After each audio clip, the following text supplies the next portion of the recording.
After the speech of Vice President Vance on Friday, we have to fear that our common value base is not that common anymore. The threat that I worry the most about vis-a-vis Europe is not Russia, it's not China, it's not any other external actor. And what I worry about is the threat from within, the retreat of Europe from some of its most fundamental values, values shared with the United States of America. In Britain and across Europe, free speech, I fear, is in retreat. I really do believe that allowing our citizens to speak their mind will make them stronger still, which of course brings us back to Munich, where the organizers of this very conference have banned lawmakers representing populist parties on both the left and the right from participating in these conversations. We don't have to agree with everything or anything that people say. But when people represent, when political leaders represent an important constituency, it is incumbent upon us to at least participate in dialogue with them. Free speech remains free speech and remains part of our open democratic society. But fake news, hate speech and offenses remain subject to legal restraints. I should say that in front of the events which took place in DC yesterday, we would never kick out a news agency out of the press room of our Chancellor. Yes, Vance told the show at Munich security conference. Everywhere on internet, they are talking about this. And this chairman you just saw break down in tears after that speech. I don't know why there is this freak out. Vance did something that a lot of people expected. Watching Trump yesterday, he was amazed by that speech. Vance pointed countries what they are doing from one after another. They were in shock. They never expected that. I don't know if this is a breakup between Europe and America or what exactly. Like, there is something currently going on. Trump is to meet with Russian president in Saudi Arabia for these peace talks. Zelensky today made it clear, like, anything that is coming out from that place, he will not accept. On this clip, we are going to take an exclusive look into all this. Why would our allies or anybody be irritated by free speech and by someone giving their opinion? We are, after all, democracies. The Munich Security Conference is largely a conference of democracies in which one of the things that we cherish and value is the ability to speak freely and provide your opinions. And so I think if anyone's angry about his word, they don't have to agree with him, but to be angry about it, I think actually makes his point. I thought it was actually a pretty historic speech, whether you agree with him or not. I think the valid points he's making to Europe is we are concerned that the true values that we share, the values that bind us together with Europe, are things like free speech and democracy and our shared history in winning 2 world wars and defeating Soviet communism and the like. These are the values that we shared in common. And in that Cold War, we fought against things like censorship and oppression and so forth. And when you see backsliding and you raise that, that's a very valid concern. We can't tell them how to run their countries. He simply expressed in a speech his view of it, which a lot of people frankly share. And I thought he said a lot of things in that speech that needed to be said. And honestly, I don't know why anybody would be upset about it. People are allowed, you don't have to agree with someone's speech. I happen to agree with a lot of what he said, but you don't have to agree with someone's speech to at least appreciate the fact they have a right to say it, and that you should listen to it and see whether those criticisms are valid. I assure you, the United States has come under withering criticism on many occasions from many leaders in Europe, and we don't go around throwing temper tantrums about it. This conference started as a Transatlantic conference. After the speech of Vice President Vance on Friday, we have to fear that our common value base is not that common anymore. Let me conclude, and this becomes difficult.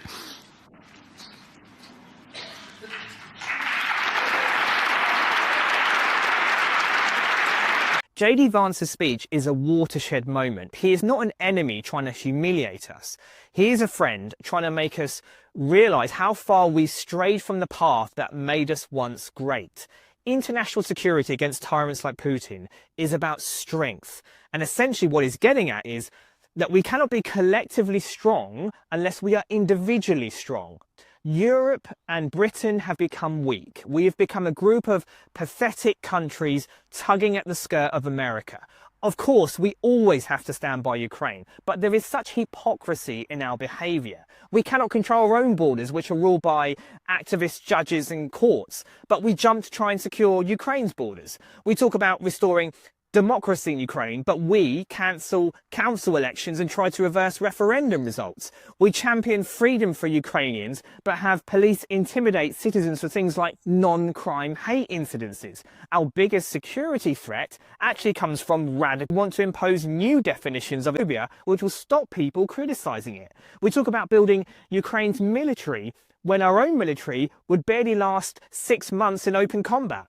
We talk about returning Ukraine to prosperity, but we face a national debt crisis with almost no growth.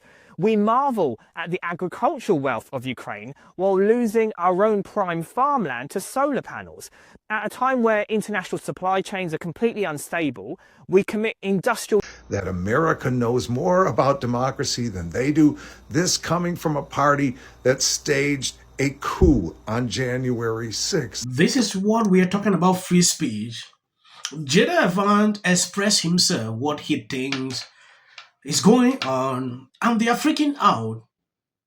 What Marco Rubio just said here, that is the truth. I don't understand till now why these people hate the truth, because this targeted speech, everywhere in most of these countries is simply because people are able to speak up. They don't like that. Shut up your mouth. That's just what they do every single day. Reason they even arrest people in the UK if you speak up against what they don't like. I have seen this over and over. And that's exactly what J.D. Vance did.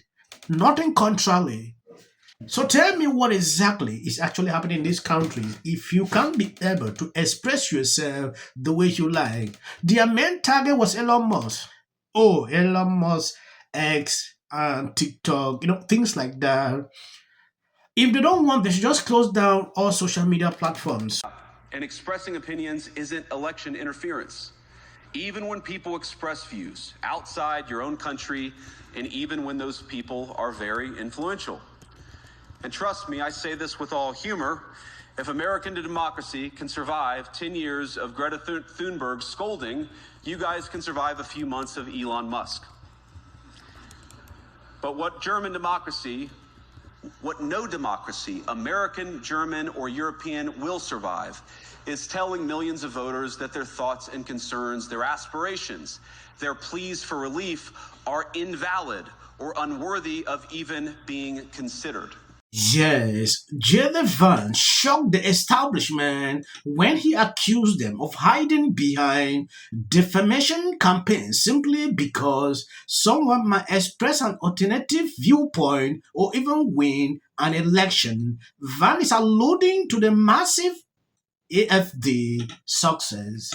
I look to Brussels, where EU commissars warn citizens that they intend to shut down social media during times of civil unrest the moment they spot what they've judged to be, quote, hateful content.